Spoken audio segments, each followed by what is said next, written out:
One, greatly expanded government spending for every conceivable means of getting rid of ever larger sums of American money as wastefully as possible. We see this clearly in major events that require the United States government to borrow money in large sums.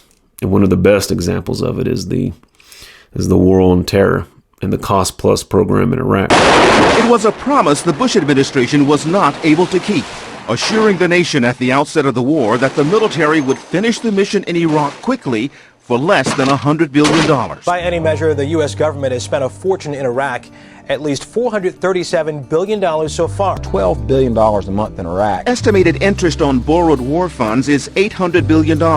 Plus there's $600 billion for replacing military equipment and restoring pre-war troop levels. And another $600 billion for providing long-term medical care and disability compensation for wounded veterans. Government investigators say billions have been lost to fraud, mismanagement, or bad bookkeeping. And the spending won't end when the fighting does. The problem with the war is we're getting nothing for it. If there's any question as to what it's an allegory for, I will tell you. It is the powers that be in the United States of America. It's profiteers. War is for profit. It's not to save the world for democracy or for king and country. No, bullshit. It's for the profit of the top 10%. The Cost Plus program in Iraq, where the United States government borrows money and then it pays it to contractors who are then incentivized to run up the cost because the contractors are going to get a percentage of the total amount wasted. Cost Plus encourages you to run up the cost of a program because you are going to get a percentage of the end result. These contracts are managed under a system called Cost Plus, which is the opposite of trying to save money. It guarantees that everything that you buy will be paid back and reimbursed if it's seen as justified, and you'll be given a profit in addition. A Cost Plus arrangement that critics say leaves little incentive to save. The more taxpayer dollars Halliburton spends, the more Halliburton makes. It was so lavish. Rows of vegetable platters, beef platters, fish platters. It's a Cost Plus contract. KBR looked at it, the more money we spend, that's more money we get in our pockets. The soldiers are sleeping on these little cots out in the middle of the desert, while these KBR executives are driving these $40,000 vehicles. They and their secretaries are driving at least a $30,000 to $40,000 vehicle. Why do they need an H2 Hummer? Why do they have Cadillac Escalades in Iraq for Halliburton managers? What is the purpose? One invoice that I saw was for about $7,000 for 1 month for a SUV on a lease. It was a 3-year contract. Comes up to roughly $250,000. A vehicle that you and I could purchase at the local dealership for probably top of the line $45,000. And the taxpayer paid $250,000. And you can see it when you look at the actual contracts that are awarded. You know, Dick Cheney's former company, Halliburton, received $18.5 billion.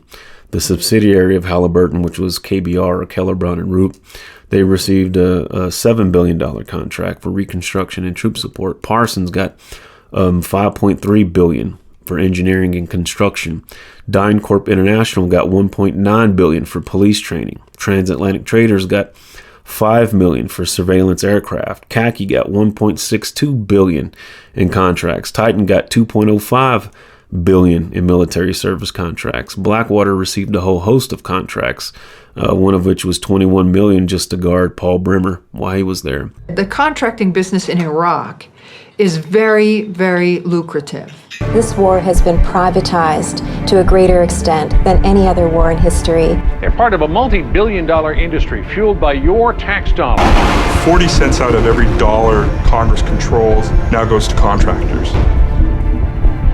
There's more than 20,000 private military on the ground. You have the second largest armed force in Iraq, or private security. Monopoly and cartel behavior. It is corrupt, it is corrupting, it is corrosive to our national defense.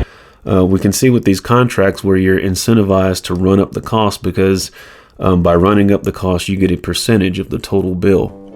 It was all a scam. Halliburton was charging $45 for a six-pack can of like Coke or Pepsi that they give us and the military free in the mess hall. The little mobile units that we had to put our clothes in like a net duffel bag, Halliburton charged the government $100 for every bag of clothes they washed.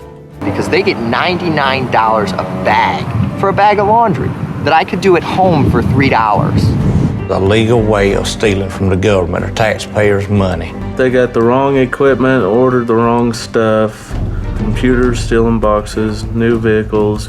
They'd push them out in what they called burn pits. And they just set it on fire, claim it as a loss, get more money for the right equipment or the right stuff they needed. Order somebody else's wrong equipment just because somebody pays you to do it, and you burn it and destroy it.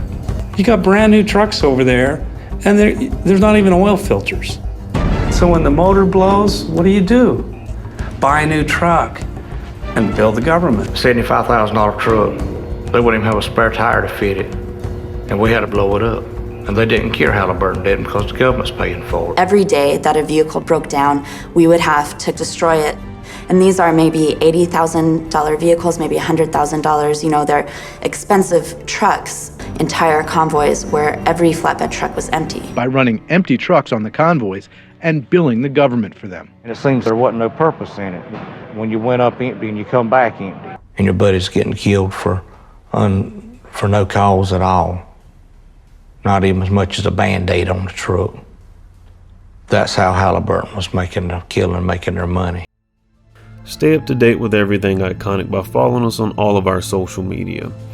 Don't forget to subscribe to the channel and like our videos. Due to monetization restrictions, you can support us by going to patreon.com/theiconicpodcast and make a monthly pledge. We are happy to announce the launch of the Iconic label, where you can go to theiconiclabel.com and purchase an ever-expanding line of merchandise and gear. And now, without further ado, enjoy part 2 of Communist Subversion.